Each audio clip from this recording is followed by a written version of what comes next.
الحمدللہ رب العالمین والصلاة والسلام علی سید المرسلین وعلی آلہ وصحبہ اجمعین۔ ہمارے پیارے دوست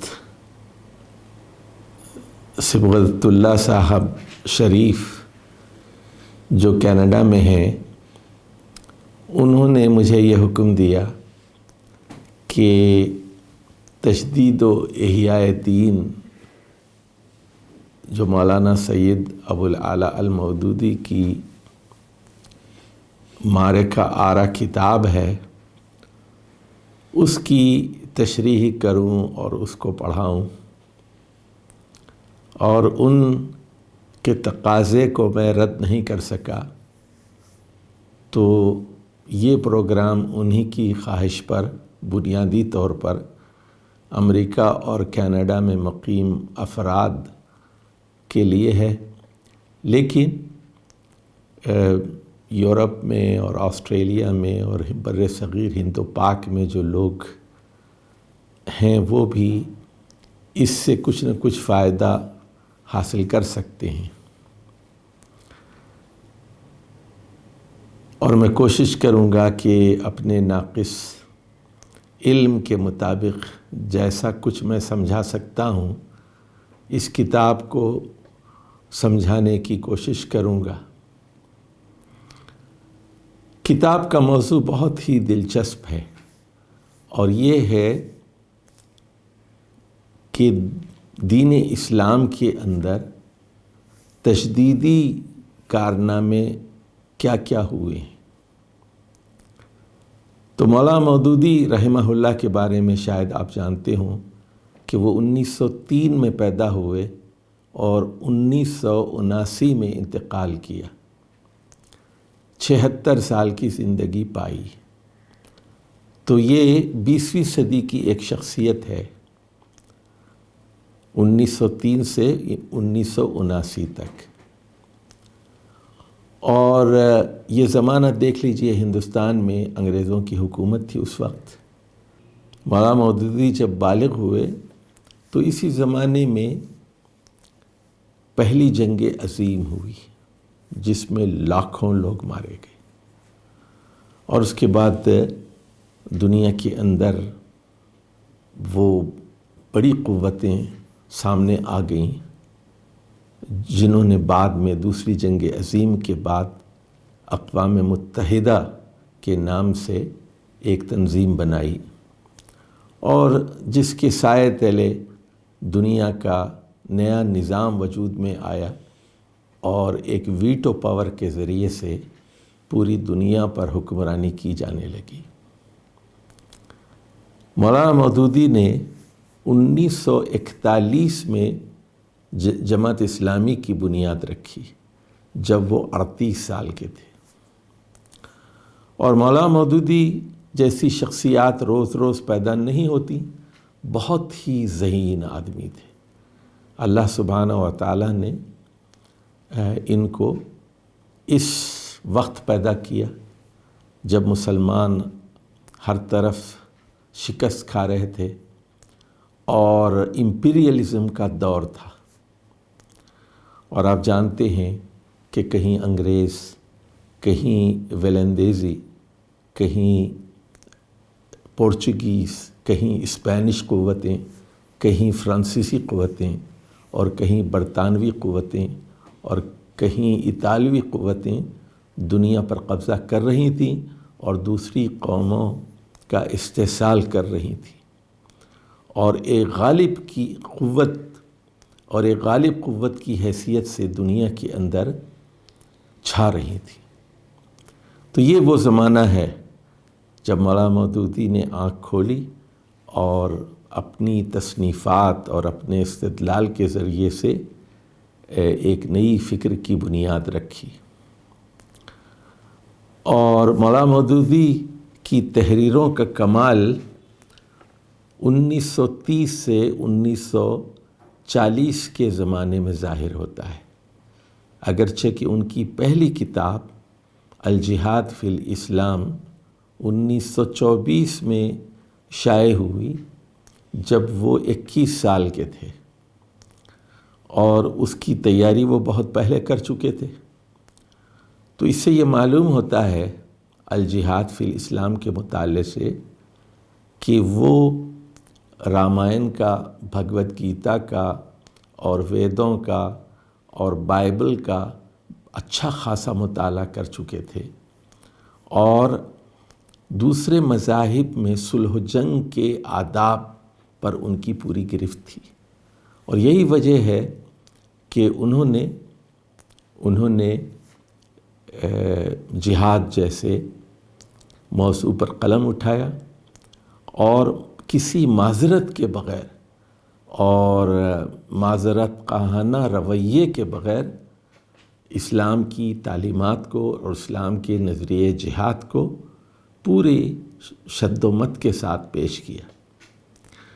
اور یاد رکھیے، یہی وہ زمانہ تھا جب انگریز یہ کوشش کر رہے تھے کہ کوئی جھوٹا نبی پیدا کریں اور ایسے علماء پیدا کریں، ان کو خریدا جائے جو جہاد کو منسوخ کر دیں۔ اور آپ جانتے ہیں کہ ایک جھوٹے نبی بھی پنجاب کے اندر پیدا ہوئے، اور کچھ علماء بھی ان کی ہاں میں ہاں ملانے لگے۔ بہرحال یہ وہ زمانہ ہے جب مولانا مودودی نے لکھنے کا کام شروع کیا، اور 1930 سے 1940 تک ان کے قلم سے لازوال کتابیں نکلی، اور 1935 سے 40 کے بعد تو ان کی فکر اپنا ایک راستہ متعین کر چکی تھی۔ اور آپ جانتے ہیں کہ پردہ قرآن کی 4 بنیادی اصطلاحیں اور تجدید و احیاء دین جیسی کتابیں ان کے قلم سے نکل چکی تھیں۔ ہندوستان میں ایک پرچہ الفرقان کے نام سے نکلتا تھا۔ مولانا منظور نعمانی رحمہ اللہ اس رسالے کے مدیر تھے، اور انہوں نے یہ فیصلہ کیا کہ الفرقان کا ایک شاہ ولی اللہ نمبر نکالا جائے، اور مولانا مودودی سے بھی درخواست کی گئی کہ وہ شاہ ولی اللہ پر کچھ لکھیں۔ اور لکھنے والوں میں مولانا مناظر احسن گیلانی، مولانا ابوالحسن علی ندوی، مولانا مسعود عالم ندوی جیسے بڑے لوگ شامل تھے۔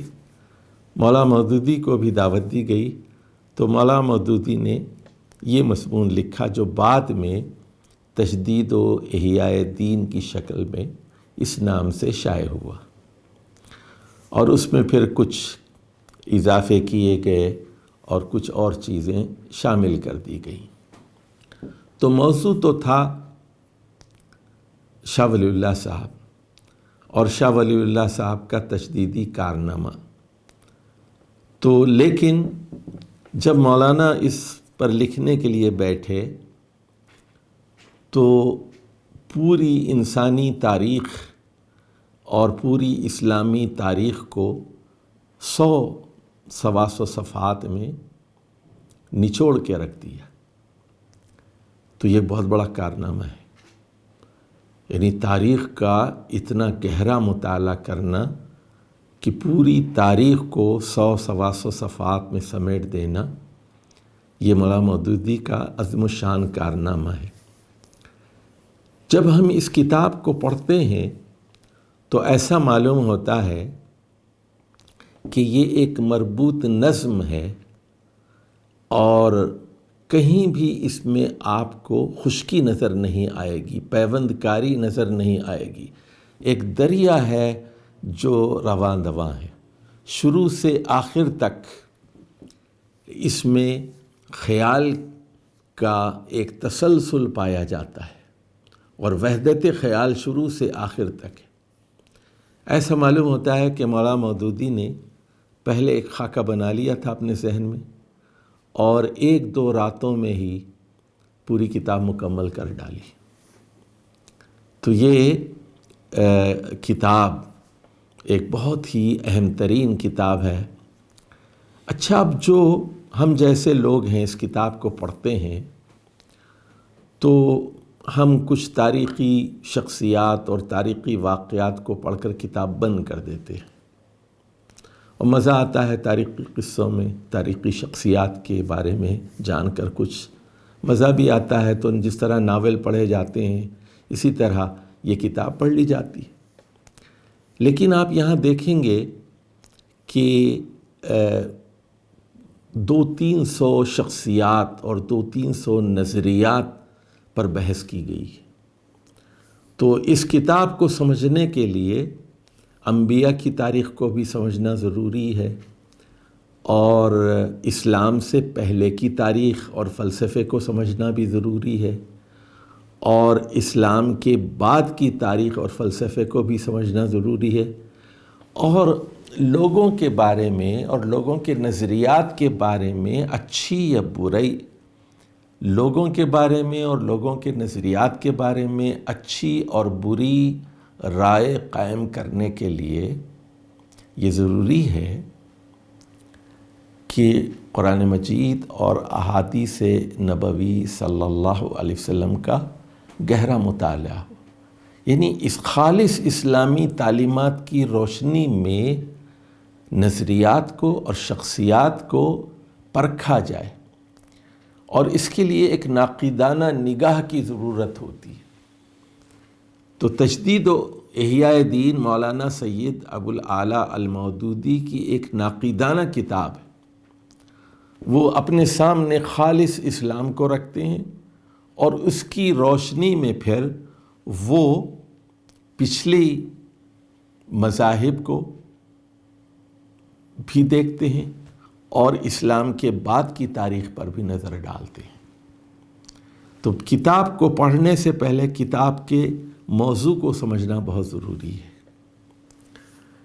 تو میں اپنے سامعین و ناظرین سے یہ کہنا چاہوں گا کہ وہ ایک کاغذ لے لیں اور اس میں ترتیب وار لکھتے جائیں کہ حضرت موسیٰ کا زمانہ کب ہے، حضرت ابراہیم کا زمانہ کب ہے، اور پھر اس کے بعد حضرت داؤد اور سلیمان کا زمانہ، اور حضرت عیسیٰ کا زمانہ، اور پھر اس کے بعد جو چیزیں آئی ہیں، یعنی قبل مسیح سے پہلے جو یونانی فلسفے گزرے ہیں، اور جو ایرانی فلسفی اور دانشور گزرے ہیں، اور جو بر صغیر ہند و پاک کے اندر جو مذاہب اس وقت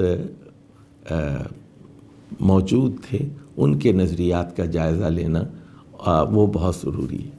تو ایک ٹائم لائن آپ کے پاس ہونا چاہیے کہ کون سے زمانے کی ہم بات کر رہے ہیں، اور یعنی نبی اکرم صلی اللہ علیہ وسلم سے پہلے کی منطق اور دانش اور مذہبی اصول وہ کیا تھے، اور نبی کریم صلی اللہ علیہ وسلم کے بعد کی منطق اور دانش کیا تھی۔ یہ آپ کے سامنے ترتیب وار اور ایک تاریخی تسلسل کے ساتھ یہ ادوار لکھے ہوئے ہوں، زمانہ لکھا ہوا ہو، تو آپ کو کتاب سمجھنے میں بہت آسانی ہوگی۔ تو یہ ایک بات پہلے ہو گئی، یعنی یہ ایک پری ریکویزٹ ہے، یہ ایک شرط ہے اس کتاب کو سمجھنے کے لیے۔ دوسری بات یہ ہے کہ اس کتاب کا موضوع کیا ہے۔ تو جیسا کہ اس کے نام سے ظاہر ہے، تجدید و احیاء دین، دین اسلام کی تجدید کیسے ممکن ہے۔ تو مولانا مودودی بڑی تفصیل کے ساتھ یہاں یہ بتاتے ہیں کہ تجدید میں اور تجدد میں کیا فرق ہے۔ تو انشاءاللہ وہ بحث ہم تفصیل سے آگے آپ کی خدمت میں رکھیں گے۔ یعنی دین کے اوپر جو گرد پڑی ہوئی ہے، تو اس گرد کو صاف کر کے دین اسلام کا اصل چہرہ لوگوں کے سامنے پیش کرنا، اور وہ اصل نظام قائم کر کے دکھانے کی کوشش کرنا، یہ ہے کار تجدید۔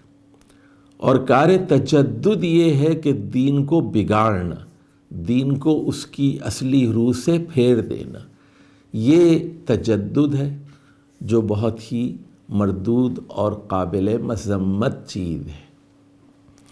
تو یہ دو باتیں ہمارے سامنے ہونی چاہیے، اور اس کے لیے پھر خالص اسلام کو سمجھنا، نبی کریم صلی اللہ علیہ وسلم اور صحابہ کرام کے فہم کو سمجھنا، یہ بہت ضروری ہے۔ اب کتاب کا اصل موضوع تو یہ ہے، لیکن ایک اور چیز جو اس کتاب کا مرکزی مضمون بن جاتی ہے وہ ہے رہبانیت اور تصوف۔ تو کتاب کے آغاز ہی سے مولانا مودودی وہ بحث شروع کرتے ہیں کہ رہبانیت کا تصور تاریخ میں کیا رہا ہے، اور نبی اکرم صلی اللہ علیہ وسلم سے پہلے رہبانیت کے تصورات کیا تھے، اور اسلام کے بعد کس طرح رہبانیت نے مسلمانوں پر اثر ڈالا۔ تو کتاب تو تھی حضرت شاہ ولی اللہ صاحب کے بارے میں، لیکن اب اس کا موضوع ہو گیا تمام مجددین جو اسلام کے اندر پیدا ہوئے، اور پھر یہ کہ رہبانیت کے دین اسلام پر اور مسلمانوں پر کیا اثرات مرتب ہوئے، اس کی ایک تاریخ، اور پھر آخر میں وہ جو خلاصہ پیش کرتے ہیں وہ یہ کہ تحریک اسلامی کے لیے یہ ضروری ہوگا کہ وہ رہبانیت کے تصورات سے اپنے آپ کو بالکل الگ تھلگ کر لے اور خالص اسلامی تعلیمات کی طرف رجوع کرے۔ تو یہ انشاءاللہ جب ہم آگے وہاں کتاب کے اگلے مرحلے میں پہنچیں گے، آخری مرحلے میں، تو پھر وہاں اس کی وضاحت کریں گے۔ تو سب سے پہلے ہم دیباچے پر بات کرتے ہیں۔ انہوں نے جو دیباچہ لکھا ہے تو ذرا اس کو پڑھ لیا جائے، اس کو سمجھنے کی کوشش کی جائے، اور اس کے بعد پھر ہم اصل کی طرف آتے ہیں۔ یہاں یہ بات کہنی شاید ضروری ہو کہ یہ کتاب جماعت اسلامی کے قیام سے پہلے لکھی گئی ہے۔ جماعت اسلامی کا قیام 1941 میں ہوا ہے، اور یہ کتاب اس سے 1.5-2 سال پہلے لکھی گئی ہے۔ اور اس کتاب کو پھر مولانا کی کتاب تجدید و احیاء دین سے ملا کر پڑھنا بھی بہت ضروری ہے۔ دیباچے میں وہ کہتے ہیں، اسلام کی اصطلاحی زبان کے جو الفاظ کثرت سے زبان پر آتے ہیں ان میں سے ایک لفظ مجدد بھی ہے۔ اس لفظ کے ایک مجمل مفہوم کو تو قریب ہر شخص سمجھتا ہے، یعنی کہ یہ شخص دین کو ازسر نو زندہ اور تازہ کرے، وہ مجدد ہے۔ دین کو ازسر نو زندہ کرے اور تازہ کرے، وہ مجدد ہے۔ لیکن اس کے تفصیلی مفہوم کی طرف بہت کم ذہن منتقل ہوتے ہیں۔ کم لوگ جانتے ہیں کہ تجدید دین کی حقیقت کیا ہے، کس نوعیت کے کام کو تجدید سے تعبیر کیا گیا ہے، اس کام کے کتنے شعبے ہیں، مکمل تجدید کا اطلاق کس کارنامے پر ہو سکتا ہے، اور جزوی تجدید کیا ہوتی ہے۔ اب دیکھیے، ایک وہ کہہ رہے ہیں کہ ایک مکمل تجدید ہے، ایک جزوی تجدید ہے۔ اب یہ بھی اللہ تعالیٰ کا ایک نظام ہے کہ جو ذہین لوگ ہوتے ہیں، باہمت لوگ ہوتے ہیں، ان کی بھی کئی قسمیں ہوتی ہیں۔ تو اور اپنی ذہانت اور اپنی جرأت اور حوصلے کے مطابق وہ دین کا کام کرتے ہیں۔ یعنی یہ جو عظیم ہستیاں ہوتی ہیں جنہیں ہم مجدد کہتے ہیں، جو دین کو زندہ کرتے ہیں، ان کا بھی ایک تخصص ہوتا ہے، ایک اسپیشلائزیشن ہوتی ہے۔ اس میدان میں پھر وہ تجدید کا کارنامہ انجام دیتے ہیں۔ بعض زیادہ بڑا کام کرتے ہیں اور بعض جزوی کام کرتے ہیں تجدید کا۔ بہرحال جو بھی دین کا کام کرے اور دین کو ازسر نو تازہ اور زندہ کرنے کی کوشش کرے، وہ عظیم آدمی ہوتا ہے اور اللہ کے ہاں بہت مقبول ہوتا ہے۔ تو وہ یہ کہتے ہیں اس ناواقفیت کا نتیجہ یہ ہے کہ لوگ ان مختلف بزرگوں کے کارناموں کی پوری طرح تشخیص نہیں کر سکتے جنہیں تاریخ اسلام میں مجدد قرار دیا گیا ہے۔ وہ بس اتنا جانتے ہیں کہ عمر بن عبدالعزیز رحمہ اللہ بھی مجدد ہیں، اور امام غزالی بھی مجدد ہیں، ابن تیمیہ بھی مجدد، شیخ احمد سرہندی بھی مجدد، اور شاہ ولی اللہ بھی مجدد، مگر انہیں یہ معلوم نہیں ہے کہ کون کس حیثیت سے مجدد ہے اور اس کا تجدیدی کارنامہ کس نوعیت اور کس مرتبے کا ہے۔ اس ذہول اور غفلت کی ایک بڑی وجہ یہ ہے کہ جن ناموں کے ساتھ حضرت، امام، حجت الاسلام، قطب العارفین، زبدۃ السالکین اور اس قسم کے الفاظ لگ جاتے ہیں، ان کی عقیدت مندی کا اتنا بوجھ دماغ پر پڑ جاتا ہے کہ پھر کسی میں یہ الفاظ لگ جاتے ہیں، ان کی عقیدت مندی کا اتنا بوجھ دماغوں میں پڑ جاتا ہے کہ پھر کسی میں یہ طاقت نہیں رہتی کہ آزادی کے ساتھ ان کے کاموں کا جائزہ لے کر ٹھیک ٹھیک مشخص کر سکے کہ کس نے اس تحریک کے لیے کتنا اور کیسا کام کیا ہے۔ تو اب یہ دیکھیے کہ یہ ہم جب لوگوں کا احترام کرتے ہیں کسی کو، تو کسی بھی میدان میں اس کے ساتھ امام کا لفظ استعمال کرتے ہیں۔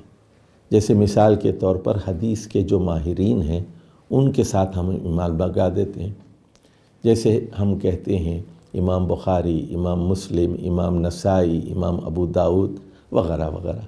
فقہ میں جن لوگوں نے کمال حاصل کیا تو ان کے ساتھ بھی ہم امام لگا دیتے ہیں، جیسے امام اوزاعی، امام ابو حنیفہ، امام شافعی، امام مالک، امام ظاہر وغیرہ وغیرہ۔ اور اسی طرح تفسیر میں جنہوں نے کمال حاصل کیا، امام طبری، امام قرطبی، وہ ہم ان کو امام کے نام سے یاد کرتے ہیں۔ اسی طرح متکلمین نے جو اسلام کی جنگ لڑی ہے اور جو دفاع کیا ہے، ان کے نام کے ساتھ بھی امام لگا دیتے ہیں۔ تو اسی طرح ان کے بارے میں غلو بھی ہو جاتا ہے بعض اوقات، اور اہل تصوف پھر اپنی شخصیات کے لیے یہ قطب العارفین اور زبدۃ السالکین کے الفاظ وضع کرتے ہیں، اور جب یہ الفاظ ان کے آگے پیچھے لگ جاتے ہیں تو پھر ایک عظیم تقدس پیدا ہو جاتا ہے، اور لوگ پھر اسی تقدس کے ساتھ ان کو دیکھنے اور سمجھنے کی کوشش کرتے ہیں، اور یہ دیکھ نہیں پاتے کہ ان کے کام کی نوعیت کیا ہے، ان کا تخصص کیا ہے، اسپیشلائزیشن کیا ہے، اور وہ پھر ایک اندھی عقیدت میں بھی مبتلا ہو جاتے ہیں اور ان کے بارے میں مبالغہ آمیزی سے بھی کام لیتے ہیں۔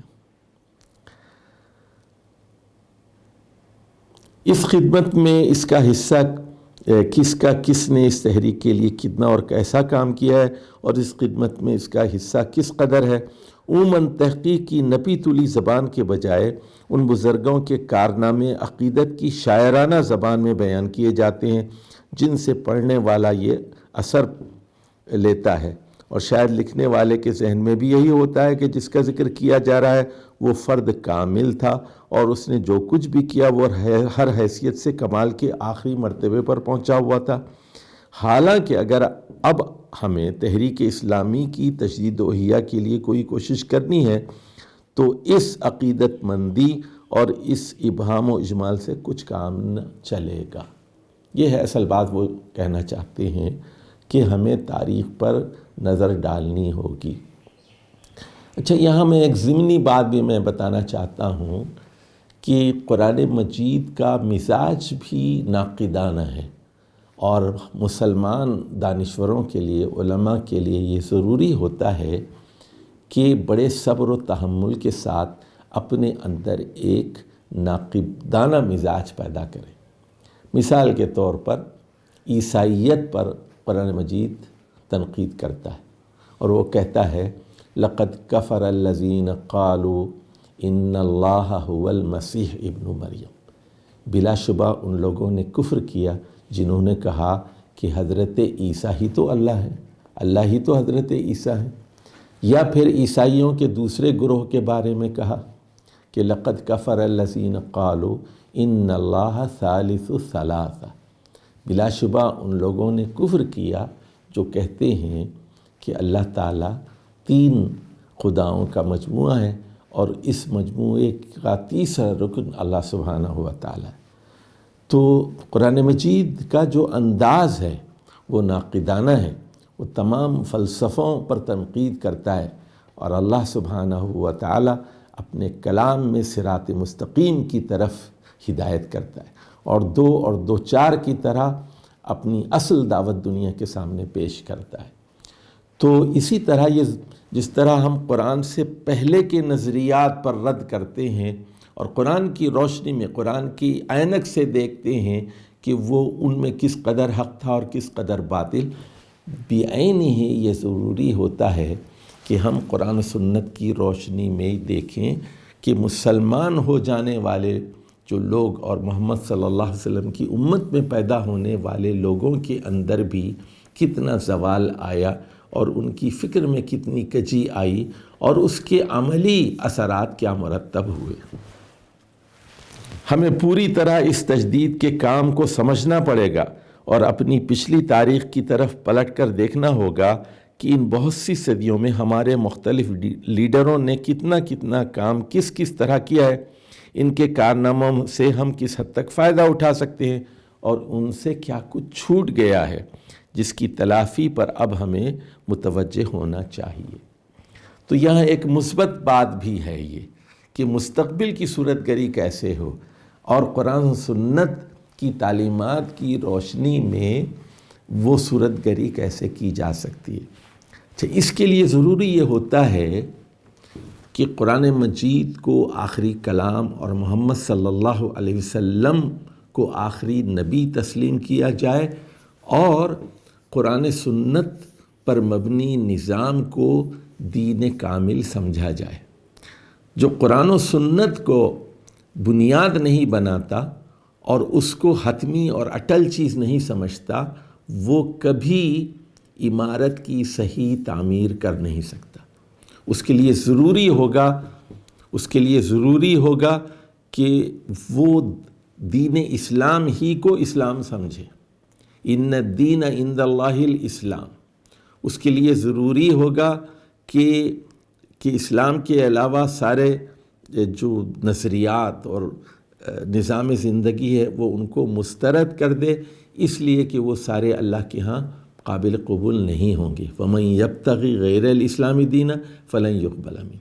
اور تیسری بات یہ کہ یہ دین مکمل ہو چکا ہے، اس میں اضافہ نہیں ہو سکتا، اس میں کمی نہیں ہو سکتی۔ الْيَوْمَ أَكْمَلْتُ لَكُمْ دِينَكُمْ۔ اور دین کو مکمل اسی حالت میں رکھنا ضروری ہے۔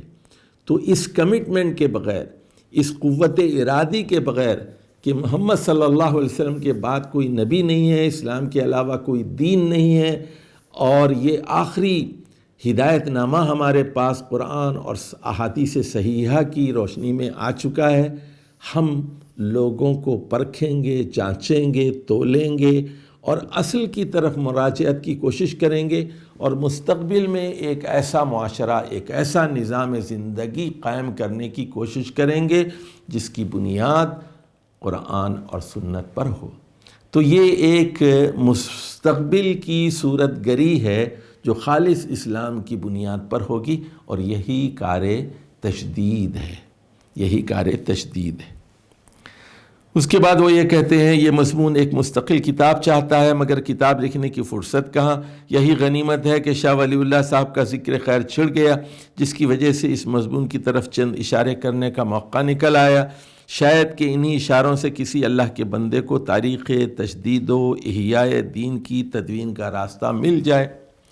یہ مقالہ جو اس وقت کتابی شکل میں شائع کیا جا رہا ہے، ابتداءً جریدہ الفرقان بریلی کے شاہ ولی اللہ نمبر کے لیے لکھا گیا تھا، اس لیے اس میں شاہ صاحب کے تجدیدی کارناموں پر نسبتاً زیادہ مفصل نگاہ ڈالی گئی ہے، اور دوسرے مجددین کے کام کا ذکر ضمنی طور پر کیا گیا ہے۔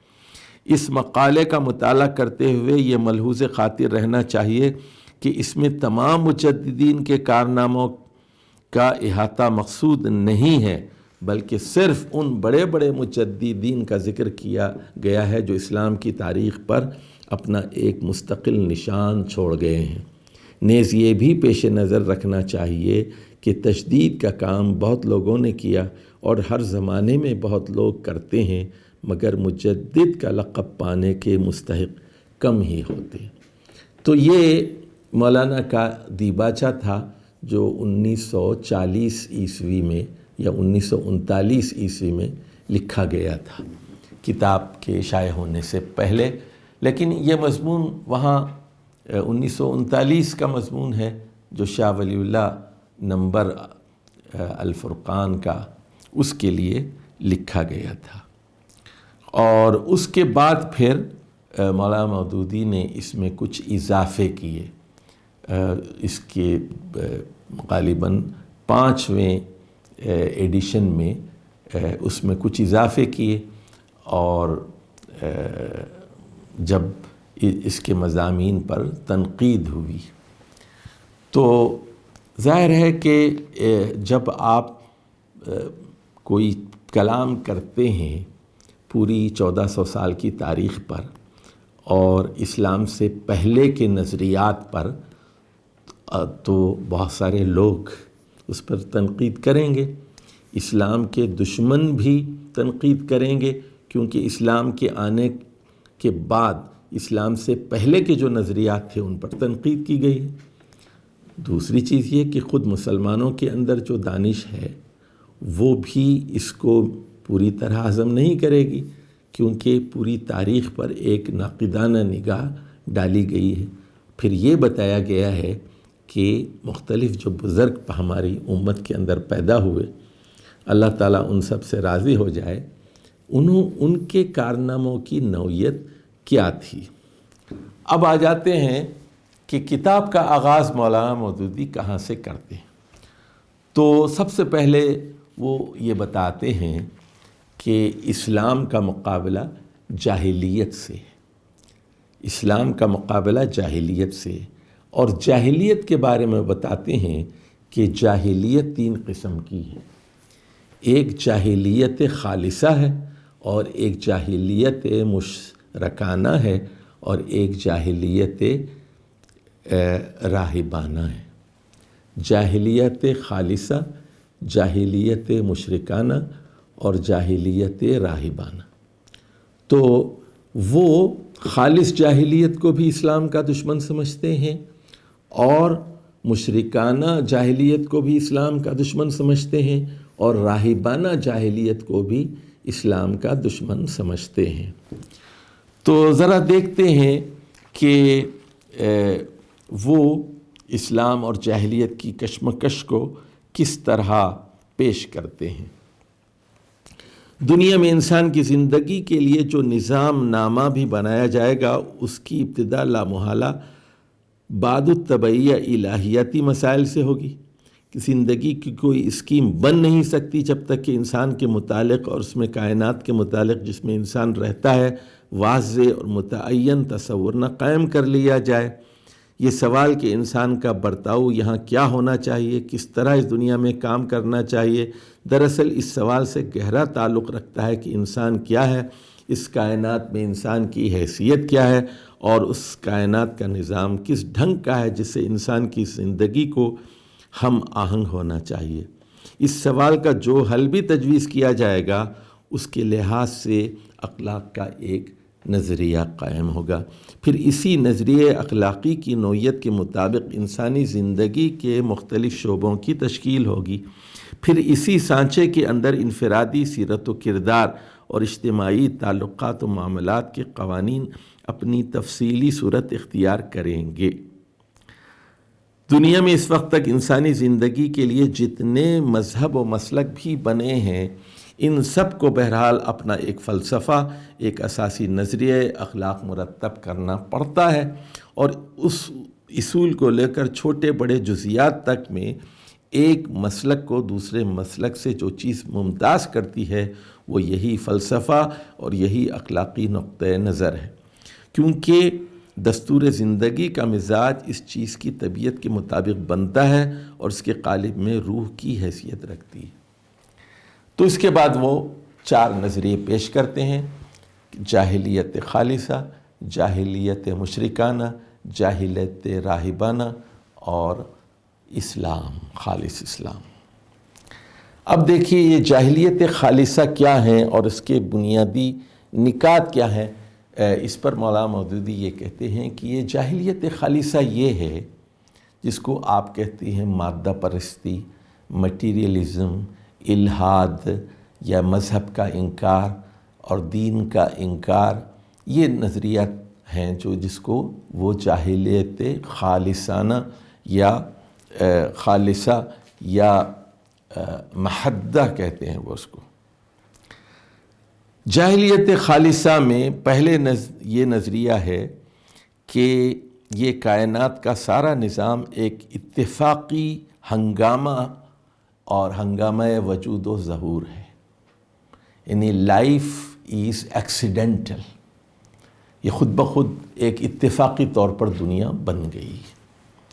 دیکھیے قرآن مجید اس کے رد میں کہتا ہے ربنا ما خلقت ھذا باطلا، اور یہ ہم نے بیکار پیدا نہیں کیا۔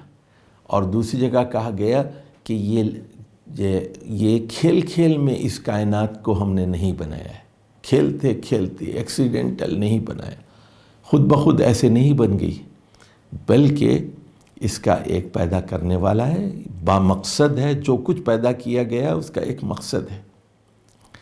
تو جاہلیت خالصہ یہ ہے کہ یہ نظام ایک اتفاقی ہنگامہ وجود و ظہور ہے جس کے پیچھے کوئی حکمت نہیں، مصلحت نہیں، کوئی مقصد کار فرمان نہیں ہے، یوں ہی بن گیا ہے، یوں ہی چل رہا ہے اور یوں ہی بے نتیجہ ختم ہو جائے گا۔ تو یعنی وہ جو شاعر کہتا ہے کہ یہ چمن یوں ہی رہے گا اور ہزاروں جانور اپنی اپنی بولیاں سب بول کر اڑ جائیں گے۔ تو یہ چمن یوں ہی رہے گا، کتنی جھوٹی بات اس نے کہی ہے۔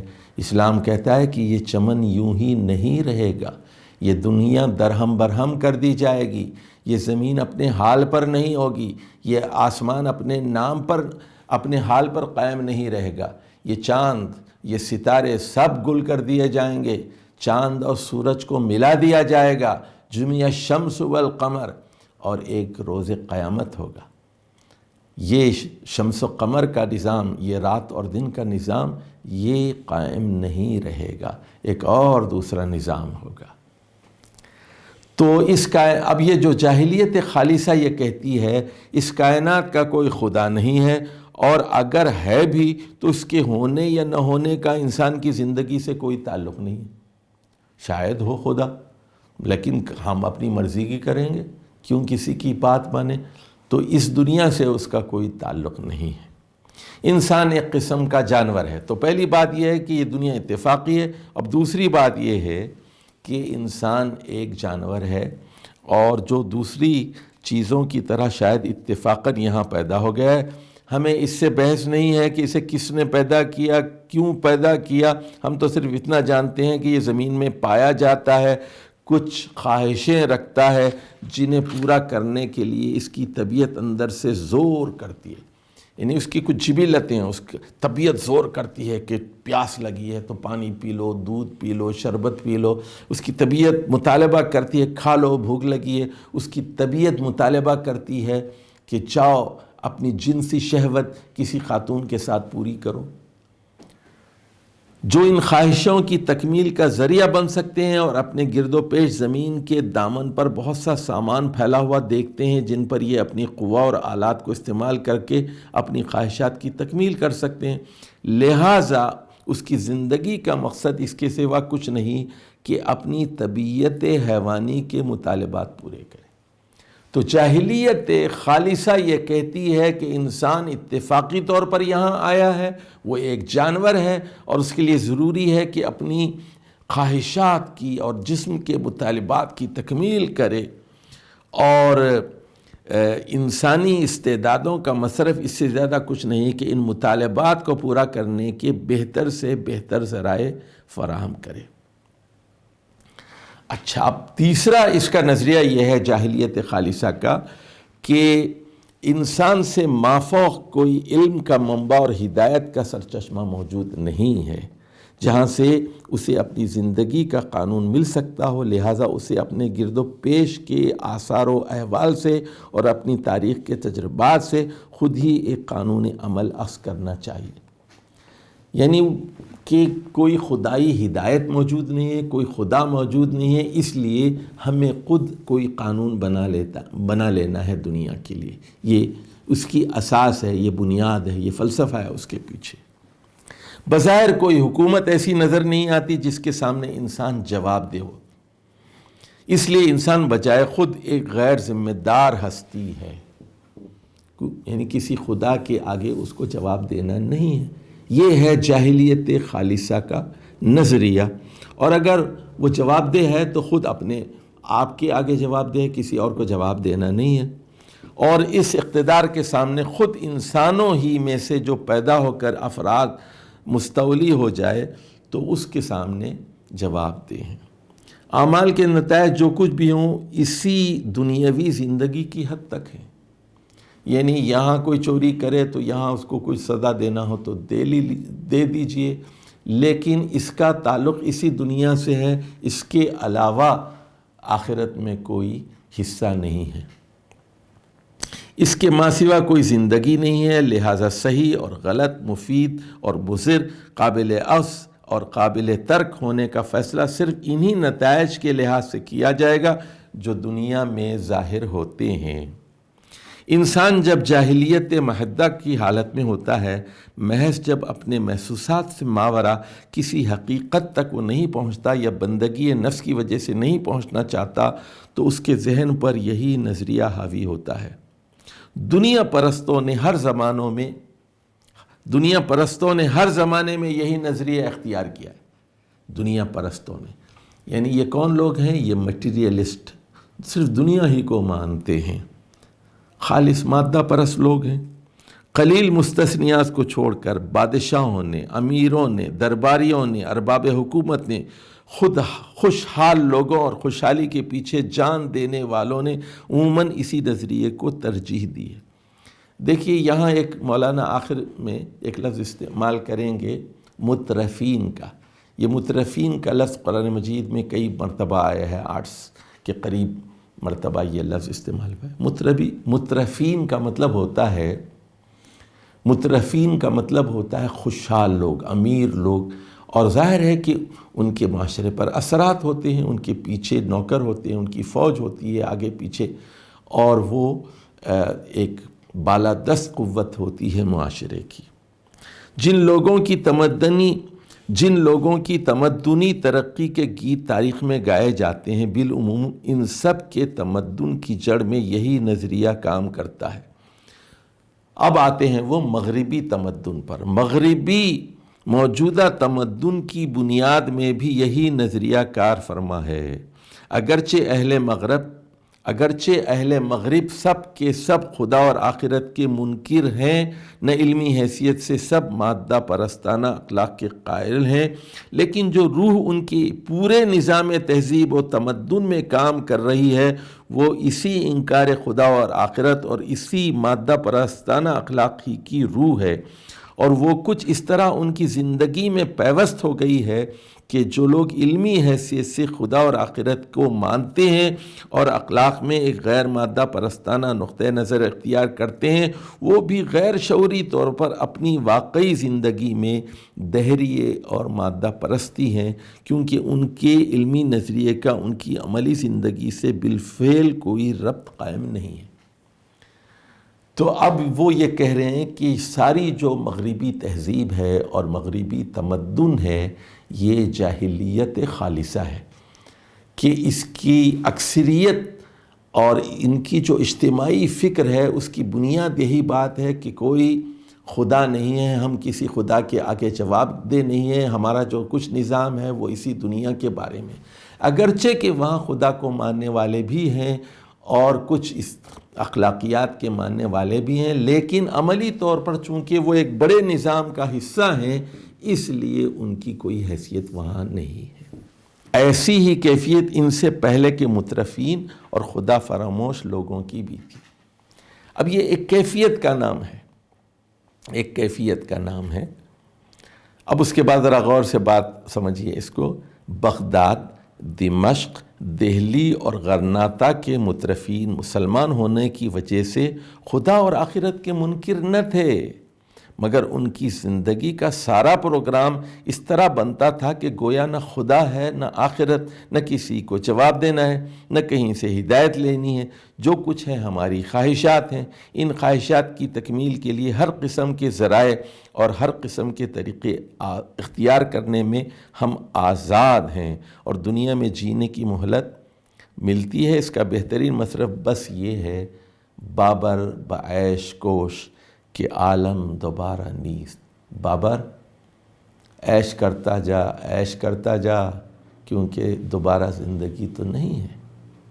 اب سنیے یہاں جو اہم لفظ آیا ہے اور اہم جملہ آیا ہے وہ یہ، بغداد، دمشق، دہلی اور غرناطہ کے مترفین مسلمان بھی اسی کیفیت میں مبتلا تھے۔ جس طرح آج یورپ میں، امریکہ میں، آسٹریلیا میں اور مغربی تہذیب سے متاثر معاشرے کے اندر خدا کا کوئی کردار نہیں ہے، کوئی آسمانی ہدایت کے وہ پابند نہیں ہیں، وہ اپنے آپ کو خود قانون ساز سمجھتے ہیں، ان کی اپنی وضع کردہ اخلاقیات ہے، وہ خدائی اخلاقیات کا اپنے آپ کو پابند نہیں سمجھتے اور خالص دہریے ہیں، دنیا پرست ہیں اور جاہلیت خالصہ میں مبتلا ہیں۔ بعین ہی وہ یہ کہہ رہے ہیں بغداد۔ بغداد سے مراد یہاں بغداد کے مترفین کون ہیں؟ یعنی بنو عباس کے جو بادشاہ گزرے اور جو خلیفہ گزرے۔ اور دمشق کا مطلب یہ ہے کہ بنو امیہ کے آخری دور میں جس طرح لوگ پیدا ہوئے، اور دہلی مطلب یہ کہ دہلی میں جو حکومتیں رہیں، مثال کے طور پر یہی بابر کو لے لیجئے اور ہمایوں کو لے لیجئے۔ اکبر نے تو نیا دین ہی ایجاد کر لیا تھا، اور سوائے اورنگزیب کے اور چند اور لوگوں کے اس میں پھر وہ محمد شاہ رنگیلے وغیرہ سارے لوگ ملتے ہیں آپ کو۔ اور غرناطہ، اسپین کے جو حکمران تھے وہ بھی مترفین تھے اور ان کے رویے بھی اسی طرح کے تھے، اور اسی وجہ سے آپ دیکھتے ہیں کہ ان کی حکومتیں پھر زوال کا شکار ہوئیں، اور یہاں تک کہ پھر اسپین سے ایک ایک آدمی نکال دیا گیا۔ آج وہاں اسلام اور مسلمانوں کے صرف نقوش باقی ہیں، لیکن وہاں پر مسلمان آپ کو نظر نہیں آتے۔ جیسا کہ اوپر اشارہ کیا جا چکا ہے، اس نظریے کی عین فطرت یہی ہے کہ اس کی بنیاد ایک خالص مادہ پرستانہ نظام اخلاق بنتا ہے، خواہ وہ کتابوں میں مدون ہو یا صرف ذہنیتوں ہی میں مرتب ہو کر رہ جائے۔ پھر اس ذہنیت سے علوم و فنون و افکار و آداب کی آبیاری ہوتی ہے، اور پورے نظام تعلیم و تربیت میں الحاد و مادیت کی روح سرایت کر جاتی ہے۔ پھر انفرادی سیرتیں اسی سانچے میں ڈھلتی ہیں۔ انسان اور انسان کے درمیان تعلقات و معاملات کی تمام صورتیں اس نقشے پر بنتی ہیں، اور قوانین کا نشو و نما اسی ڈھنگ پر ہوتا ہے۔ پھر اس طرز کی سوسائٹی میں سطح پر وہ لوگ ابھر آتے ہیں جو زیادہ سے زیادہ مکار، بددیانت، جھوٹے، دغاباز، سنگ دل اور خبیث النفس ہوتے ہیں۔ یعنی جو لوگ اوپر آتے ہیں، جو سیاستدان، جو بیوروکریسی اور جو پیسے والے لوگ، مترفین، درباری، وزیر اور صحافی اور ادیب اور شاعر، سب معاشرہ ایسا ہوتا ہے جو خالص مادہ پرست ہوتا ہے، بڑے مکار ہوتے ہیں، وہ جھوٹے ہوتے ہیں، بددیانت ہوتے ہیں۔ کیوں؟ کہ ان کی اپنی اخلاقیات ہوتی ہے، وہ دوبارہ آخرت کو تو مانتے نہیں، تو مزے کر لو، عیش کر لو، اور جتنے فائدے اٹھا سکتے ہیں اٹھا لو۔ یہ چیز ان کی ذہنیت کے پیچھے کار فرما ہوتی ہے۔ تمام سوسائٹی کی سیادت و قیادت اور مملکت کی زمام کار انہی کے ہاتھوں میں ہوتی ہے، اور وہ شتر بے مہار کی طرح ہر حساب سے بے خوف اور مواخذے سے بے پرواہ ہو کر خلق خدا پر ٹوٹ پڑتے ہیں۔ اب دیکھیے کہ ہمارے معاشرے میں یہ سرمایہ دار، یہ انڈسٹریلسٹ، صنعت کار، یہ بڑے بڑے زمیندار جو بعض اوقات پیر بھی ہیں اور بعض اوقات یہ وزیر بھی ہیں، حکومت میں بھی ہیں، گورنر بھی ہیں، ایم این اے بھی ہے، ایم پی اے بھی ہیں، یہ اپنے مریدوں پر، اپنی رعایا پر، اپنے حلقے کے لوگوں کے اوپر ایک ظالم کی حیثیت سے مسلط رہتے ہیں، اور ان کا مقصد یہی ہوتا ہے کہ کھاؤ پیو عیش کرو اور لوگوں کو دباتے رہو، خلق خدا پر وہ ٹوٹ پڑتے ہیں۔ وہ تو اس کے پیچھے ذہنیت یہی ہوتی ہے کہ عیش کرو، دنیا عیش کرنے کی جگہ ہے، اور یہ جاہلیت خالصہ ہے۔ اچھا، میکاویلی کے اصول سیاست پر ان کی ساری حکمت عملی بنتی ہے، اور ان کی کتاب آئین میں زور کا نام حق ہے اور بے زوری کا نام باطل ہے۔ اب دیکھیے ان کی اخلاقیات کیا ہے؟ پاور، زور، یہی حق ہے۔ جس کے پاس طاقت ہے، جس کے پاس ڈنڈا ہے، جس کے پاس بندوق ہے، جس کے پاس ٹینک ہے، اور جس کے پاس آگے پیچھے چلنے والے لوگ ہیں، جو پیسہ لٹا سکتا ہے، غنڈہ گردی کر سکتا ہے، تو وہ حق ہے، اور جو کمزور ہے وہ کیا ہے؟ وہ باطل ہے۔ یعنی باطل اور حق کے پیمانے بالکل مختلف ہوتے ہیں۔ یہ کیا چیز ہے؟ یہ جاہلیت خالصہ ہے۔ جہاں کوئی مادی رکاوٹ حائل نہیں ہوتی، وہاں کوئی چیز انہیں ظلم سے نہیں روک سکتی۔ اگر وہ ظلم سے رکتے بھی ہیں تو دیکھتے ہیں کہ کوئی رکاوٹ مادی قسم کی ہے، یعنی غیبی اور روحانی رکاوٹ پر وہ غور ہی نہیں کر سکتے۔ اچھا، میکاویلی ایک اٹیلین دانشور گزرا ہے، اور اس کا جو زمانہ ہے یہ 1469 میں پیدا ہوا اور 1527 میں 16ویں صدی عیسوی میں اس کا انتقال ہوا، میکاویلی۔ تو اس کی ایک کتاب بہت مشہور ہے اور اس کا نام ہے پرنس، اور اس میں وہ یہ بتاتا ہے کہ سیاستدان کے لیے مکار ہونا بہت ضروری ہے، بے رحم ہونا ضروری ہے۔ تو پھر دیکھیے جس طرح ڈکٹیٹر دنیا میں آتے ہیں وہ کیا کرتے ہیں؟ یکایک راتوں رات مسلط ہو گئے، اپنی فوج کے بلبوتے پر لوگوں کو کچل دیتے ہیں، مار دیتے ہیں، قتل کر دیتے ہیں، اور تاریخ میں ایک ظالم حکمران کی حیثیت سے اپنا نام وہ لکھواتے ہیں، سازشیں کرتے ہیں، جو ان کا محسن ہوتا ہے اسی کو مروا دیتے ہیں۔ تو ان میں کوئی اخلاقیات نہیں ہوتی، یہ جاہلیت خالصہ ہے، اور اسی پر مبنی وہ بات ہے جو میکاویلی نے اپنی کتاب میں لکھی ہے کہ دنیاوی خالص مکارانہ اور بددیانتی پر مبنی سیاست کیا ہوتی ہے۔ یہ ظلم مملکت کے دائرے میں یہ شکل اختیار کرتا ہے کہ طاقتور طبقے اپنی ہی قوم کے کمزور طبقوں کو کھاتے اور دباتے ہیں، اور مملکت کے باہر اس کا اظہار قوم پرستی، امپیریلزم اور ملک گیری اور اقوام کشی کی صورت میں ہوتا ہے۔ اب ذرا یہ ایک مشکل چیز ہے، ذرا اس کو سمجھ لیجیے کہ جاہلیت خالصہ میں ہوتا یہ ہے کہ چونکہ انسان کسی اخلاقیات کا پابند نہیں ہوتا، کسی خدائی ہدایت کا پابند نہیں ہوتا، اور وہ خود اپنے لیے ایک ضابطے اور قوانین مرتب کرتے ہیں، اگر وہ جواب دہ ہوتے ہیں تو صرف اپنے آپ کے سامنے ہوتے ہیں، تو اس کے لیے پھر بہترین ذریعہ اظہار قوم پرستی یا امپیریلزم یا ملک گیری اور اقوام کشی کی صورت میں ہوتا ہے۔ یعنی وہ دوسری قوموں پر جب حملہ کرتے ہیں اور اپنی ایک فوج بنا لیتے ہیں، اور ان کا مقصد کیا ہوتا ہے؟ لوگوں کو دبانا، پیسے کھا جانا اور ظلم کرنا، اور دنیاوی عیاشی کرنے کے لیے وہ دوسری قوموں کو دباتے ہیں۔ تو اب ان کی جو بنیاد ہوتی ہے وہ قوم پرستی پر ہوتی ہے۔ مثال کے طور پر ایک بلوچی یہ کہے گا کہ بلوچی سب سے اہم قوم ہے، اس لیے بلوچیوں کو چاہیے کہ وہ پنجابیوں کو ماریں، وہ سندھیوں کو ماریں، وہ کشمیریوں کو ماریں اور دوسری قوموں کو مار دیں۔ یا مثال کے طور پر ایک برادری ہے، وہ راجپوت برادری، وہ کہتی ہے کہ ہم دنیا کے سب سے اچھی قوم ہیں، ہم راجپوت ہیں، اس لیے ہمیں مغلوں کو اور دوسرے گجروں کو اور جاٹوں کو اور آرائیوں کو اور سندھیوں کو اور کشمیریوں کو اور پٹھانوں کو مارنا چاہیے۔ تو یہ قوم پرستی ان کے اندر پیدا ہو جاتی ہے، اس قومیت کی بنیاد پر وہ ایک فوج تیار کرتے ہیں اور اس کے بعد وہ دوسری قوموں پر حملہ کرتے ہیں، ان کا مال لوٹ لیتے ہیں، ان کی زمینوں پر قبضہ کر لیتے ہیں، ان کی عورتوں پر قبضہ کر لیتے ہیں، اور اس طرح وہ اپنے نفس کو خدا بنا کر عیاشی میں مبتلا ہو جاتے ہیں۔ تو یہ جاہلیت خالصہ کے نتیجے میں قوم پرستی اور نیشنلزم کو ہوا ملتی ہے۔ دوسری چیز ہے امپیریلزم، اور امپیریلزم کی مثالیں میں نے دیں آپ کو کہ یہ 17ویں صدی میں اور 18ویں صدی میں، 19ویں صدی میں، بلکہ آج بھی 21ویں صدی میں آپ کیا دیکھتے ہیں؟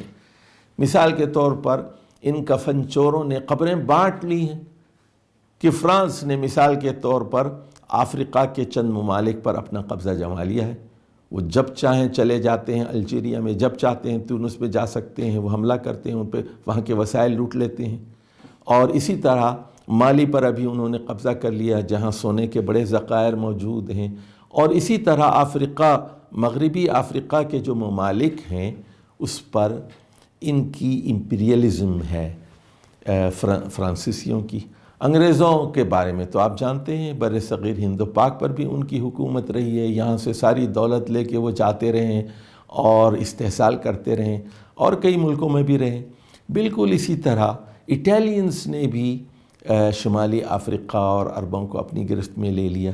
پرچگیز آپ جانتے ہیں کہ گوا تک پہنچ گئے تھے ہندوستان کے اندر۔ ویلندیزیوں کو، یہ ہالینڈ اور ڈچ کے جو لوگ تھے، آپ جانتے ہیں کہ نیو یارک پہ انہوں نے قبضہ کر لیا تھا۔ تو نیو یارک کا پہلا جو نام تھا نیو ایمسٹرڈیم تھا، اور وہاں سے پھر جب انگریز آئے تو انہوں نے ڈچ لوگوں کو وہاں سے نکال باہر کیا۔ اسی طرح آپ جانتے ہیں کہ اسپینش جو قوتیں تھیں انہوں نے امریکہ کے ایک بڑے علاقے پہ قبضہ کر لیا، اور ساؤتھ افریقہ پر انہوں نے قبضہ کر لیا۔ تو پھر انگریزوں کی اور اسپینش لوگوں کی لڑائی ہوئی، جس کے نتیجے میں پھر کیلیفورنیا اور ایریزونا اور ٹیکسس اور دوسرے جو جنوبی صوبے تھے وہ انگریزوں نے اسپینش لوگوں سے چھین لیے۔ تو یہ پوری جو امپیریلزم ہے، آپ جانتے ہیں کہ شام پر قبضہ رہا، صومالیہ پر قبضہ رہا، مصر پر قبضہ رہا، یمن پر قبضہ رہا، تو سارے عالم اسلام پر یہ امپیریلسٹ قوتیں یہ حکومت کرتی رہی ہیں۔ کس بنیاد پر؟ پیسے کی بنیاد پر، ہتھیار کی بنیاد پر، قومیت کی بنیاد پر، رنگ و نسل کی بنیاد پر، اور تھیں یہ خالص جاہلیت کی علم بردار، جس کو وہ جاہلیت خالصہ کہتے ہیں۔ اور ملک گیری، اقوام کشی، لوگوں کو مارنا، قتل کرنا، اپنے آپ کو برتر اور بالا سمجھنا، دوسرے انسانوں کو حقیر اور فقیر اور جانور اور کیڑے مکوڑے سمجھنا، تو یہ اس کی فطرت میں ہے کہ میں اپنی عیاشی کے لیے، میں اپنے مادی فائدے کے لیے جس کو چاہے مار ڈالوں۔ اب یہی چیز ہم آپ دیکھتے ہیں موجودہ زمانے کے اندر۔ دیکھیے پہلی جنگ عظیم اور دوسرے جنگ عظیم کے بعد کیا ہوا کہ اب ایک نئی قسم کی امپیریلزم ہے ہمارے ہاں، اور ویتنام کی جنگ کو آپ دیکھتے ہیں تو امریکہ نے دوسری جنگ عظیم میں اپنی قوت کا مظاہرہ کیا، ہیروشیما اور ناگاساکی پر بم گرائے گئے، اور ادھر جاپان آگے بڑھنے کی کوشش کر رہا تھا، اور الاسکا میں اور دوسرے جو علاقے تھے وہ اس طرف سے آنے کی کوشش کر رہا تھا، اور امریکہ کے مغربی حصے پر وہ حملے کی تیاری کر رہا تھا۔ ادھر روس کو آپ نے دیکھا کہ مشرقی یورپ کے بہت سارے ممالک پر انہوں نے قبضہ کرنے کی کوشش کی، یہاں تک کہ وہ افغانستان تک پہنچ گئے۔ پھر آپ نے دیکھا کہ ویتنام پر کس طرح ظلم امریکہ ڈھاتا رہا، اور پھر اس کے بعد آپ نے دیکھا کہ 91 میں کویت پر عراقی حملے کے بعد کس طرح مغربی اقوام اس پر ٹوٹ پڑیں، اور لاکھ کے قریب عراقی شہید کیے گئے اور وہاں کے سارے تیل کے ذخائر پر انہوں نے قبضہ کیا، بالخصوص امریکہ اور برطانیہ نے، اور اپنا اپنا حصہ وہ بانٹ لیا۔ تو یہی چیز آپ کو شرق اوسط میں نظر آ رہی ہے۔ یہ 30 سال پرانی واردات ہے۔ اس کا نتیجہ یہ ہے کہ سارے عرب خوف زدہ ہیں، ان کے فوجی اڈے وہاں پر ہیں۔ تو یہ خالص جاہلیت ہے، ان کے پاس کوئی اخلاقیات نہیں ہے۔ دیکھیے کیا انہوں نے انسانیت کو کیا دیا ہے؟ یہی دیا ہے نا کہ دبئی اس وقت شراب کا سب سے بڑا اڈا ہے، بدکاری اور جسم فروشی کا سب سے بڑا اڈا وہ دبئی بن چکا ہے، اور مادہ پرستی ہے، پیسہ پیسہ پیسہ، رقص، سرود، شراب، جنس، اس کے علاوہ کوئی اخلاقیات نہیں ہے۔ تو یہ ایک بے رحم قسم کی جو ذہنیت پیدا ہوتی ہے، جھوٹے، دغاباز، سنگ دل، خبیث النفس، تو انسانوں کو مارتے ہوئے، ان کو قتل کرتے ہوئے کوئی افسوس نہیں ہوتا۔ وہ 1.5 لاکھ لوگوں کو انہوں نے مار دیا عراق میں، اور جب چاہے دنیا میں وہ فساد برپا کر دیں۔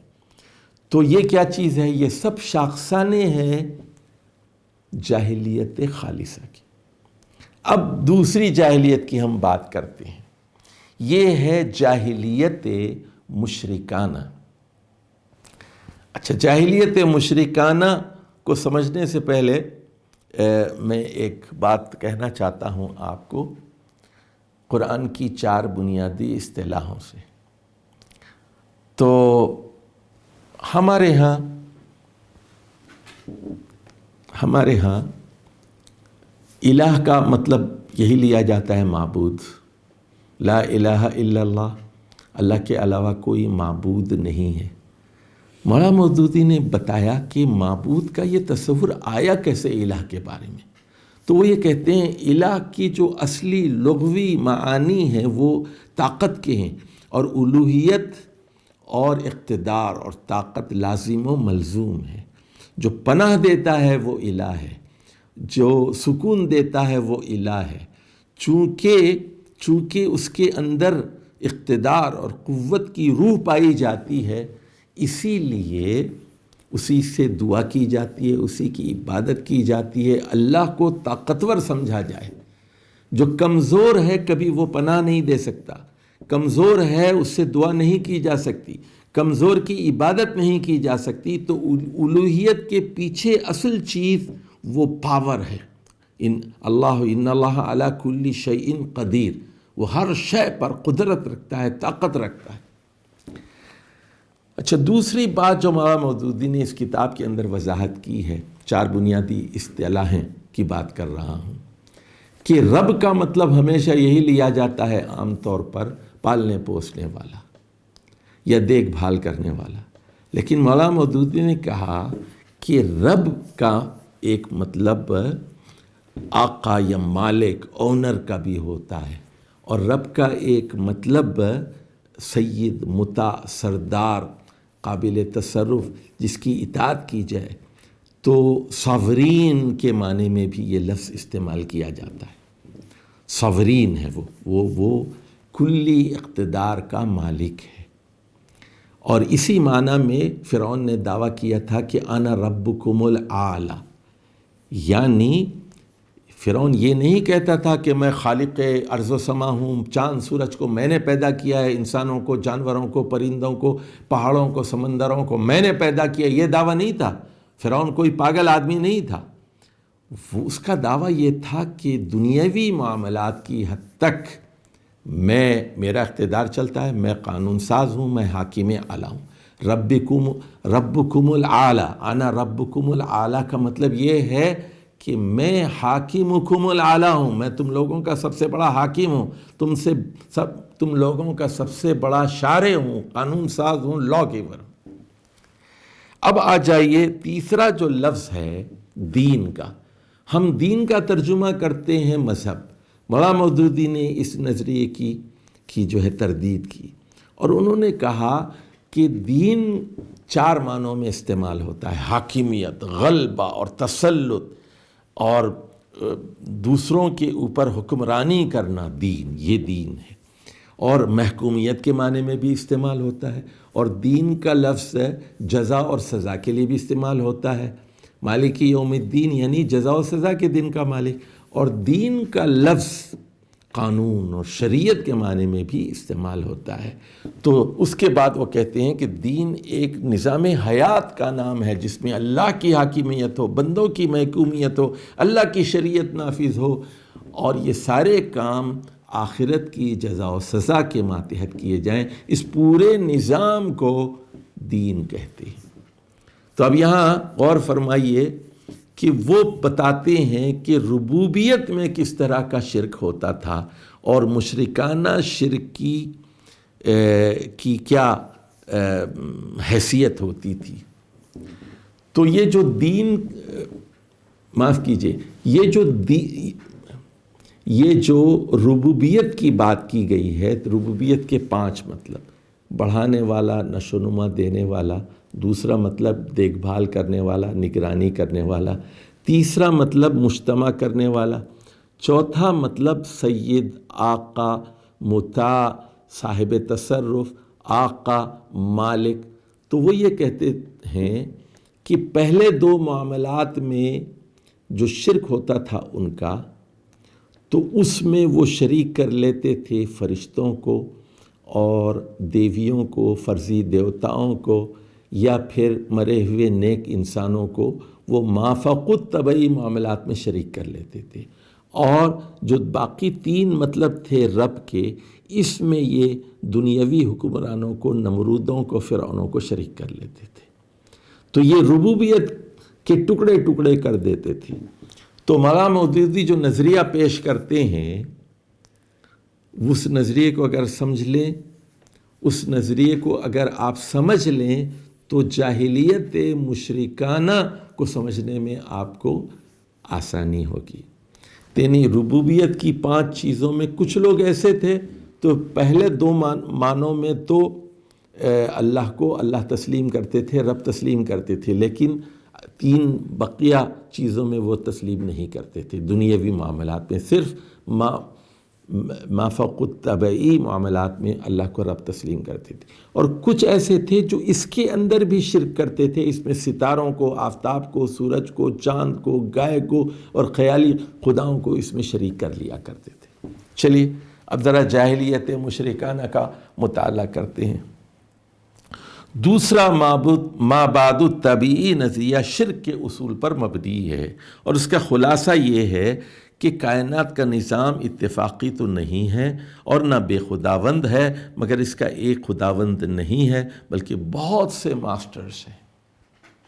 اب دیکھیے آپ، جاہلیت خالصہ میں کیا ہے کہ یہ دنیا اتفاقی ہے، خود بخود بن گئی ہے، اور کوئی خدا نہیں ہے، کوئی اخلاقیات نہیں ہے، کوئی حلال و حرام نہیں ہے، بس ہم یوں ہی آئے ہیں، یوں ہی چلے جائیں گے، ہم کسی کے آگے جواب دے نہیں۔ یہ کیا ہے؟ جاہلیت خالصہ ہے۔ جاہلیت مشرکانہ میں لوگ اللہ کو مانتے ہیں، اور شرک کرنے کے لیے یہ ضروری ہے کہ اللہ کو مانا جائے۔ جو اللہ کو نہیں مانتا وہ مشرک نہیں ہو سکتا۔ جیسے سورہ یوسف کی 106 آیت نمبر 100، جیسے سورہ یوسف کی آیت نمبر 106 میں کہا گیا کہ جو لوگ خدا کو مانتے ہیں ان کی اکثریت خدا کو مانتے ہوئے اس کے ساتھ شرک کرتی ہے۔ تو اب یہ نظریہ یہ ہے کہ خدا کئی ہیں۔ یہ خیال چونکہ کسی علمی ثبوت، سائنٹیفک پروف پر مبنی نہیں ہے بلکہ محض خیال آرائی پر اس کی بنا ہے، اس لیے موہوم، محسوس اور معقول اشیاء کی طرف خداوندی الوہیت کو منسوب کرنے میں مشرکین کے درمیان نہ کبھی اتفاق ہو سکتا ہے نہ کبھی ہوا ہے۔ اندھیرے میں بھٹکنے والوں کے ہاتھ جس چیز پر بھی پڑ گیا وہ خدا بنا لی گئی، اور خداؤں کی فہرست ہمیشہ گھٹتی بڑھتی رہی۔ اب دیکھیے یہ مشرکانہ عقیدہ کیا ہے؟ وہ یہ کہتے ہیں ٹھیک ہے خدا تو ہے، ایک بڑا خدا ہے، خالق ہے ایک، لیکن کچھ دوسرے لوگ بھی خدائی میں شریک ہیں، ان کے پاس بھی اختیارات ہیں، وہ فائدہ اور نقصان پہنچا سکتے ہیں۔ اچھا اب یہ دیکھیے فرشتوں کو اللہ کی خدائی میں شریک کیا گیا، جنات کو اللہ کی اختیارات میں شریک کیا گیا، ارواح کو یعنی مرے ہوئے لوگوں کی روحوں کو خدائی میں شریک سمجھا گیا، سیارے یعنی چاند سورج ستارے ان کو، اور زندہ اور مردہ انسان، زندہ لوگوں کی بھی پوجا کی گئی اور مردہ لوگوں کی بھی پوجا کی گئی، درخت، پہاڑ، جانور، دریا، زمین، آگ، سب دیوتا بنا ڈالے گئے۔ اب یہ ایران میں جو مذہب تھا مجوسی مذہب، یہ آگ کی پوجا کیا کرتا تھا۔ ہندوستان میں دیکھیے آپ، ہاتھی کی پوجا ہوتی ہے، گائے کی پوجا ہوتی ہے، جانوروں کی پوجا ہوتی ہے، سانپ کی۔ اچھا سمندر کی پوجا کرتے تھے بہت سارے وہ لوگ جو جزائر میں رہتے تھے، وہ سمندر کی لہریں طوفان آتے تھے تو وہ کہتے تھے کہ یہی ہمارا خدا ہے۔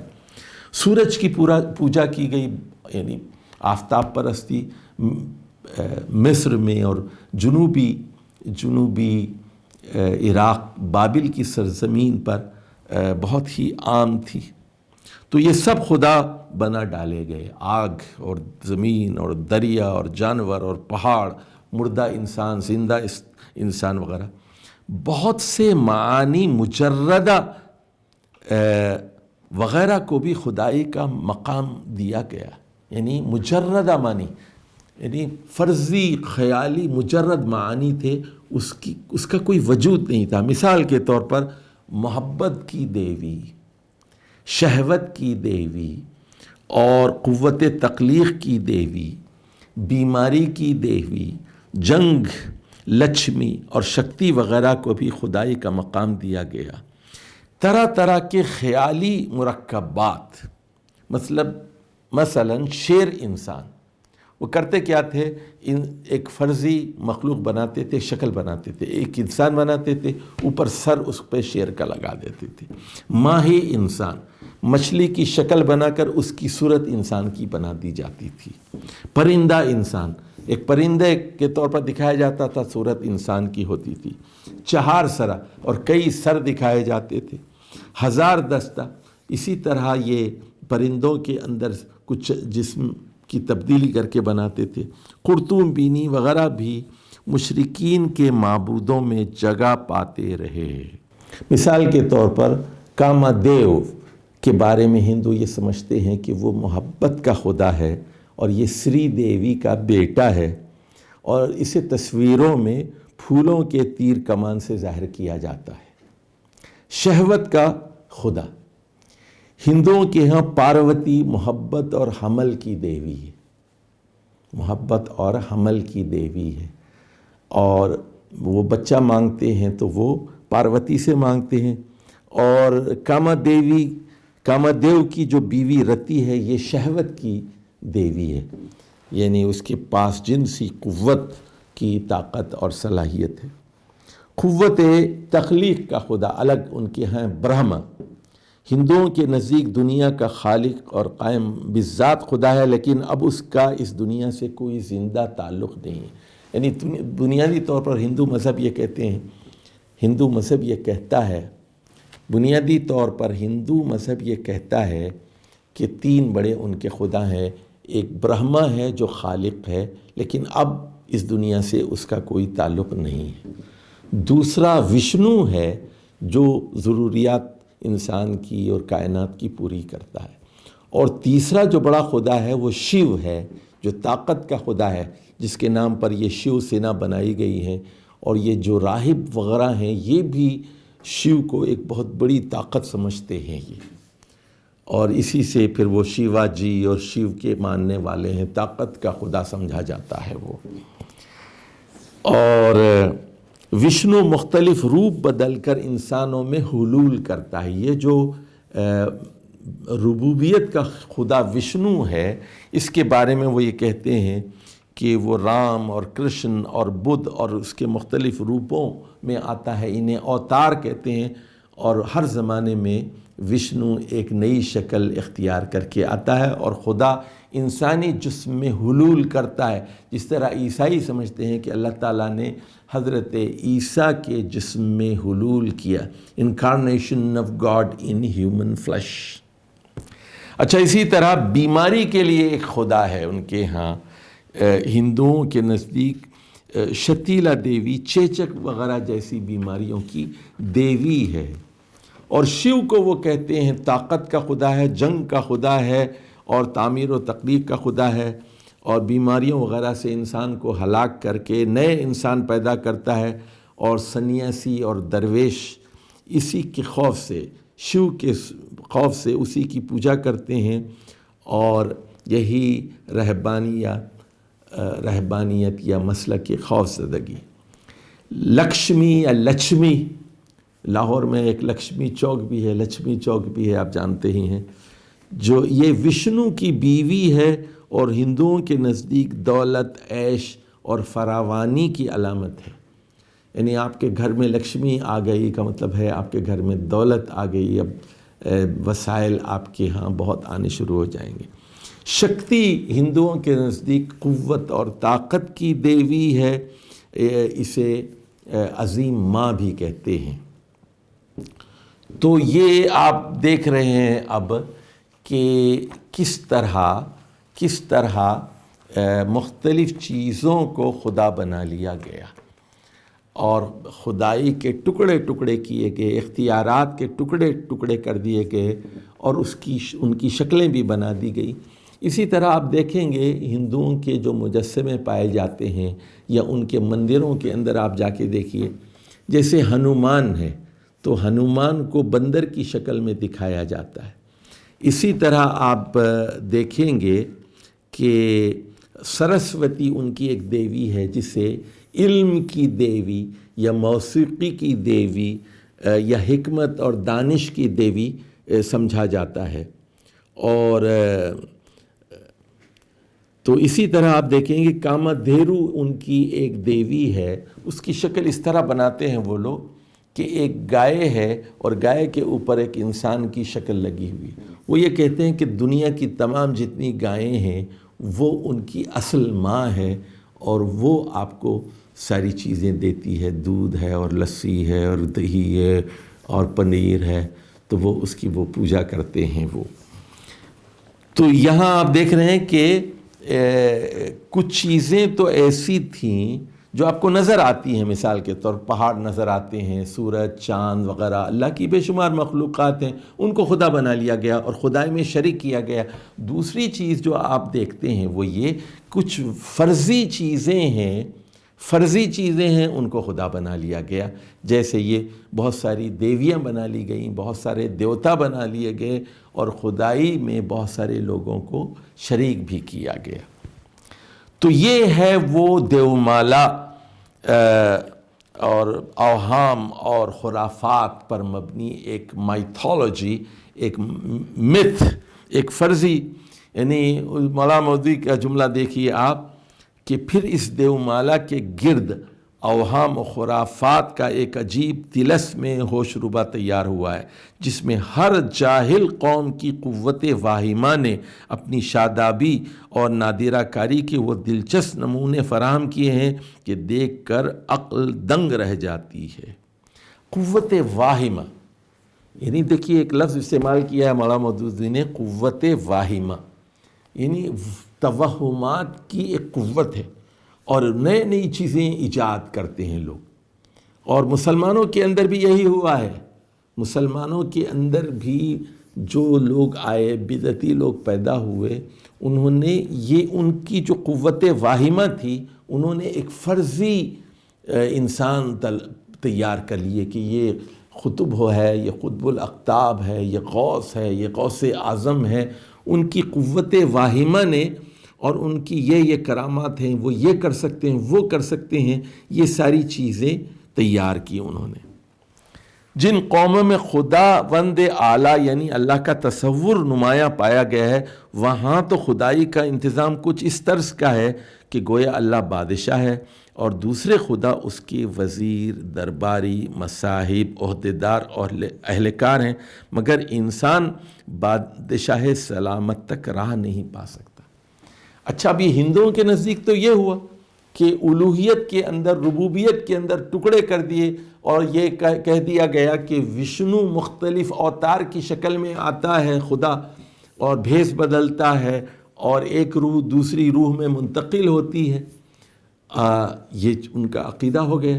اور پھر انہوں نے بہت سارے کام مختلف دیویوں میں تقسیم کر دیے، یہ کام جو ہے فلاں دیوی کرتی ہے، فلاں یہ محبت کی ہے، یہ بیماری کی ہے، یہ دولت کی دیوی ہے، وغیرہ وغیرہ، اور یہ برہما کا کام ہے، یہ وشنو کا کام ہے، یہ شیوا کا کام ہے۔ اس طرح مختلف انہوں نے نام دے دیے۔ لیکن یہ چیز جب جو مسلمانوں کے اندر آئی تو پھر کیا ہوا، انہوں نے کہا کہ اللہ بڑا ہے لیکن اس کے نیچے کچھ لوگ ہیں وہ بھی اختیارات رکھتے ہیں۔ اب یہ شرک کی ایک نئی صورت پیدا ہو گئی، اور اللہ تک جانے آپ ڈائریکٹ نہیں پہنچ سکتے خدا تک، ان تک رسائی کے لیے جس طرح وزیروں کی ضرورت پڑتی ہے، مشیروں کی ضرورت پڑتی ہے، درباریوں اور مصاحب اور عہدیداروں کی ضرورت پڑتی ہے، اسی طرح اللہ کی بھی کچھ لوگ ہوتے ہیں۔ اس لیے سارے معاملات ماتحت خداؤں ہی سے وابستہ رہتے ہیں، اور جن قوموں میں خداوند اعلیٰ کا تصور بہت دھندلا یا تقریباً مفقود تھا، وہاں ساری خدائی ارباب متفرقین ہی میں تقسیم ہو کر رہ گئی۔ اب وہ یہ بتا رہے ہیں کہ دو تصورات تھے، ایک تو جہاں اللہ کا تصور موجود تھا، اور ایک وہ جہاں اللہ کا تصور موجود نہیں تھا۔ تو بعض لوگوں نے کیا کیا کہ جو اللہ کو مانتے تھے، اللہ کے ماتحت بھی مختلف ذمہ داریاں مختلف لوگوں کے تفویض کر دیے انہوں نے، لیکن جو اللہ کو نہیں مانتے تھے وہ ارباب میں مختلف چیزیں اور مختلف اختیارات ان کے ہاں تقسیم کر دیے۔